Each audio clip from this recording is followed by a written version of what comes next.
The galaxy sprawled vast and cruel, a glittering tapestry of stars and species where humanity clung to the fringes, dismissed as insignificant. The Galactic Concordium, a coalition of 32 sentient races, ruled the cosmos with an iron hierarchy, and humans were at the bottom. Labeled Class D, barely sentient, they were seen as fragile, short-lived, and technologically stunted. The towering Dravox, with their bioluminescent hides, laughed like thunder at human speeches. The insectoid Crescith clicked mandibles in scorn, calling human ships toys of metal and fire. Even the empathic Lyrans, with flowing tendrils that sensed emotion, pitied humans as fleeting sparks in a galaxy of eternal flames. Earth's delegate seat in the Concordium was a formality, their voice drowned in a chorus of disdain. Humans were weak, irrelevant, a footnote in the archives of a civilization that spanned light years. Yet humans endured. They scratched out colonies on Mars, Europa, Titan, piecing together starships from scrap and stubbornness. Their fusion drives coughed and sputtered, nothing like the sleek gravitic engines of the Valori or the quantum sails of the Scytherans. They learned alien tongues, choked down strange foods, and studied the Concordium's laws, all while enduring quotas that stifled their growth and taxes that bled Earth dry. They were mocked, tolerated, but never respected. For centuries, they listened, watched, and waited, their resilience mistaken for meekness. Then, the Vorn came. Whispers of the Vorn had haunted the galaxy for eons, a myth of a race from beyond the rim, devourers of stars and slavers of minds. The Scytherans claimed their ancient crystals held memories of a Vorn war 1,000,000 years past, a cataclysm that shattered half the galaxy. The Concordium scholars scoffed, calling it superstition. But in 2478 CE, the Crescith's outer colonies went silent. No distress calls, no debris, just absence. Then the Dravox lost 3 star systems, their fleets vanishing mid-transmission. The Valori, telepathic masters of strategy, reported a psychic void, a silence so deep it chilled their minds. The Vorn were no myth. They were real, and they were here. The Concordium panicked. The Dravox roared for war, their armadas mobilizing with plasma cannons that could melt moons. The Crescith swarmed, their hive ships numbering in the millions.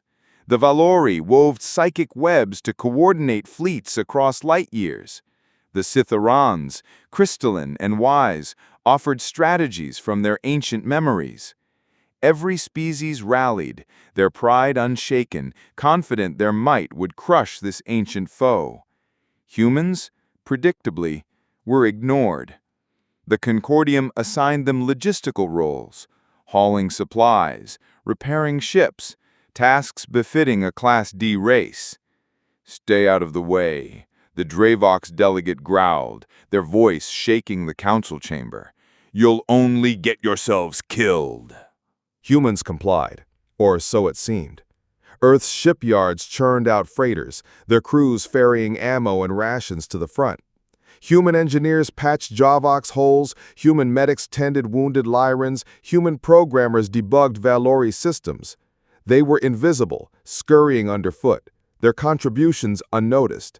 But on Earth, in hidden bunkers beneath Luna's craters in Martian deserts, humanity was preparing. They'd spent centuries reverse engineering alien tech, blending it with their own ingenuity.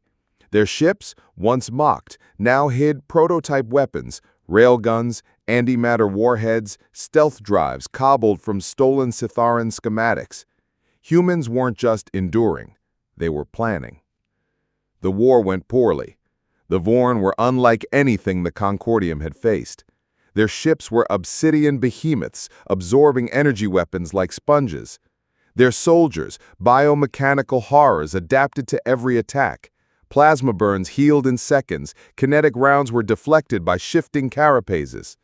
The Vorn didn't communicate, didn't negotiate, they consumed. Planets fell, their atmospheres stripped, their cores drained to fuel Vorn war machines. The Dravaks lost half their armada in a single battle. The Krezith's hives were overrun, their queens enslaved by Vorn neural spikes. The Veilori's psychic webs frayed under the strain of Vorn mind-jammers. The Concordium was losing, and fear replaced arrogance. Earth watched the galaxy burn. The Concordium's quotas had limited their fleet to a few hundred ships, but those ships were ready. In a secret facility on Titan, Admiral Elena Voss, a grizzled veteran of Earth's unification wars, briefed her commanders. "The galaxy thinks we're weak," she said, her voice steady over the hum of holo displays. "Let's show them what weak can do." The plan was audacious. A strike at the Vorn's forward base in the Eridani cluster, a staging ground for their invasion. The Concordium had written it off as impregnable, but humans had a knack for the impossible. The operation launched in silence. Human ships, cloaked in jury-rigged stealth fields, slipped past Vorn sensors. Their crews, trained in brutal simulations, moved with precision. The Vorn base was a nightmare, towers of black metal pulsing with red veins, orbited by swarms of drones.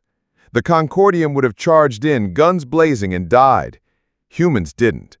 They hacked Vorn systems with viruses born from human coding, a chaotic blend of logic and creativity no alien AI could predict. Drones turned on each other, defenses faltered, and human ships struck.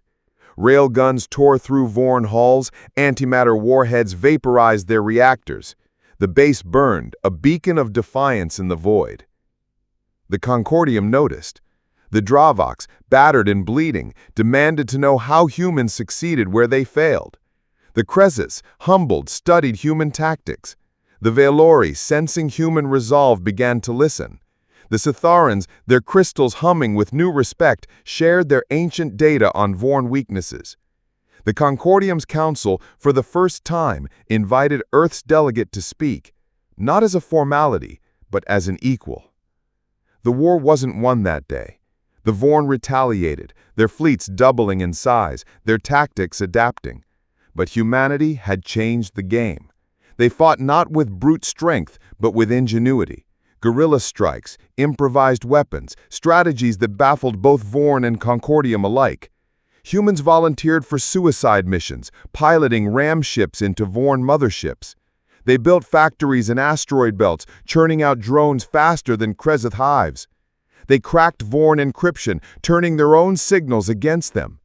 Earth's population, billion strong, poured into the war effort, every soul driven by a fire the galaxy didn't understand. Years passed, and the tide turned. The Vorn, unstoppable for millennia, faltered. Their bases fell, their fleets scattered. The Concordium, once dismissive, fought alongside humans, their armadas bolstered by human tech and tactics. In the final battle, above a dying star in the galaxy core, humanity led the charge. Voss's flagship, the Defiant, a patchwork of human and alien tech, rammed the Vorn's command nexus, detonating an antimatter core that shattered their network. The Vorn collapsed, their mindless drones drifting, their empire dust. The galaxy was saved, but it was changed. The Concordium rebuilt, and humans were no longer Class D. Their delegates stood at the council's center, not its edge. The Dravaks bowed their glowing heads, the Kreziths clicked in respect. The Lyrans' tendrils pulsed with admiration. The Sitharans etched humanity's name into their crystals, a permanent record of the race that turned weakness into strength. Humans returned to Earth, their ships scarred but unbowed. They'd been deemed the weakest, but when the war began, they proved the galaxy wrong. Not with claws or plasma or telepathy, but with grit, cunning, and a refusal to break. The stars, once cruel, now whispered their name.